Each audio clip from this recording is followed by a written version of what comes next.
നമുക്ക് സിമ്പിളായ ഒരു side dish ഉണ്ടാക്കിയെടുക്കാം. എങ്ങനെ നോക്കാട്ടോ. കുറച്ച് വെളിച്ചെണ്ണ ഒഴിച്ച് കൊടുക്കുക. 5 വറ്റൽമുളക്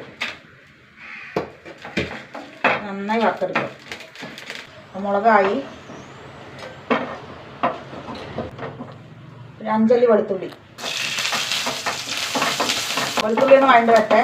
വെളുത്തുള്ളി നന്നായി മൊരിയണം. വെളുത്തുള്ളി ആയിട്ടാണ്. ഒരു കുഞ്ഞ് സവാള നന്നായി വഴണ്ട് വരട്ടെ. സവാള ആയിട്ടാണ് നന്നായി മൊരിഞ്ഞ് വരണം. ഇനി ഒരു ഉരുളക്കിഴങ്ങ് പുഴുങ്ങിയതാണ് കേട്ടോ. അതിൻ്റെ തോലോട് കൂടിയിട്ട് എടുക്കുക. ഒന്ന് ഉടച്ചു കൊടുക്കട്ടെ കൈ കൊണ്ട്. ഉരുളക്കിഴങ്ങ് നന്നായി ഉടച്ചു. ഇനി നമ്മുടെ ഇതെല്ലാം കൂടി കൈ കൊണ്ട് ഉടച്ചു കൊടുക്കട്ടെ. ഉള്ളി മുളകും ഉള്ളിയും നന്നായി മൊരിയണം. എന്നാലേ കൈ കൊണ്ടാക്കിയേ പൊടിയുള്ളൂ. ഇനി നമ്മുടെ ഉരുളക്കിഴങ്ങ് ഇട്ട് കൊടുക്കുക. ആവശ്യത്തിന് ഉപ്പ്, ഒരു 2 കറിവേപ്പില, അല്ലെങ്കിൽ മല്ലിയില ഇട്ടാൽ മതി. കറിവേപ്പില ഇടാം.